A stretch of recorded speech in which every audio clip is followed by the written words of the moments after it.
खुद को कमजोर समझने वालों का जीवन बदल देगी। ये कथा स्वामी विवेकानंद जी द्वारा अभिमन्यु की युद्धगाथा में। प्रिय आत्मन, स्वामी विवेकानंद जी कहते हैं, शक्ति तुम्हारे भीतर है। स्वयं को दुर्बल मानना ही सबसे बड़ा पाप है। जो अपनी आत्मा को कमजोर समझता है वह जीवन की रणभूमि में हार जाता है। आज मैं आपको ऐसी कथा सुनाने जा रहा हूं जो हर उस व्यक्ति के जीवन को बदल सकती है जो अपने आप को कमजोर मान बैठा है। यह कथा है अभिमन्यु की। एक ऐसा योद्धा जो केवल 16 वर्ष का था, पर उसकी विवेक, वीरता और बलिदान आज भी अमर है। अभिमन्यु का जन्म और शिक्षा। अभिमन्यु अर्जुन और सुभद्रा का पुत्र था। उसकी शिक्षा श्री कृष्ण के मार्गदर्शन में हुई थी। उसे युद्ध की समस्त विधाओं का ज्ञान था। जब वह मां के गर्भ में था तभी अर्जुन ने उसे चक्रव्यूह तोड़ने की कला सिखाई थी, लेकिन पूरी विधि पूरी नहीं हो पाई क्योंकि माता सुभद्रा नींद में चली गई थीं। इसलिए वह चक्रव्यूह में घुसना जानता था, पर निकलने की विधि अधूरी रह गई। महाभारत का युद्ध और 13वां दिन। कुरुक्षेत्र में जब युद्ध का 13वां दिन आया, दुर्योधन ने गुरु द्रोणाचार्य से कहा, आज ऐसा चक्रव्यूह रचिए जिसे पांडव तोड़ न सकें। युधिष्ठिर के सामने संकट था। अगर चक्रव्यूह न तोड़ा गया तो पांडव पक्ष के सैनिकों का संहार निश्चित था। अर्जुन और श्रीकृष्ण दोनों उस समय किसी और दिशा में व्यस्त थे। युधिष्ठिर ने सभा में पूछा, क्या कोई है जो चक्रव्यूह को भेद सकता है? तभी उठकर खड़ा हुआ अभिमन्यु। उसकी उम्र सिर्फ 16 वर्ष थी। उसने कहा, महाराज, मैं चक्रव्यूह में घुस सकता हूं, लेकिन मुझे बाहर निकलने की विधि नहीं आती। आप में से कोई पीछे से मेरा अनुसरण करे।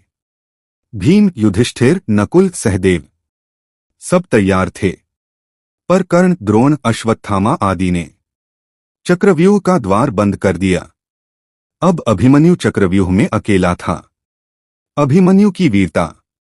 अब सोचिए आत्मन, एक 16 वर्षीय बालक, सामने है युद्ध के सबसे भीषण योद्धा।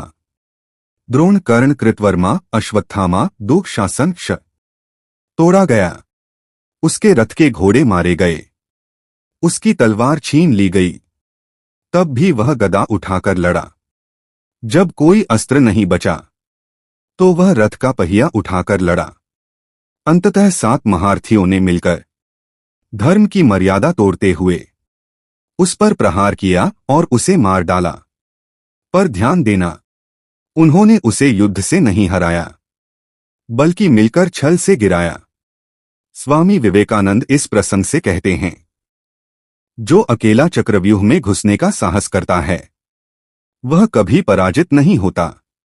वह केवल इतिहास में अमर हो जाता है। प्रेरणा उन सब के लिए जो खुद को कमजोर समझते हैं। तो हे आत्मन, अगर तुम आज खुद को दुर्बल, असहाय, अकेला महसूस करते हो तो अभिमन्यु को याद करो। वो अकेला था पर रुका नहीं। वो जवान था पर डरा नहीं। वो जानता था कि लौटना कठिन है, फिर भी बढ़ा। जिनमें आत्मबल होता है उनके लिए असंभव शब्द केवल एक भ्रम है। स्वामी विवेकानंद। तो क्या सीखते हैं हम अभिमन्यु से? तुम चाहे कितने भी कम उम्र के हो, अगर संकल्प है तो सामर्थ्य है। तुम अकेले हो सकते हो, लेकिन तुम्हारी आत्मा अकेली नहीं। डर को छोड़ दो, भीतर शक्ति का सागर है।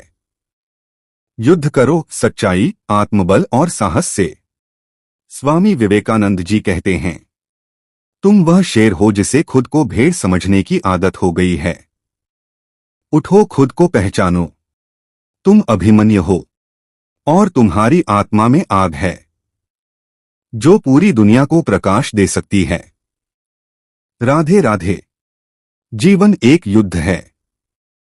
डरो मत, लड़ो, क्योंकि आत्मा अजय है।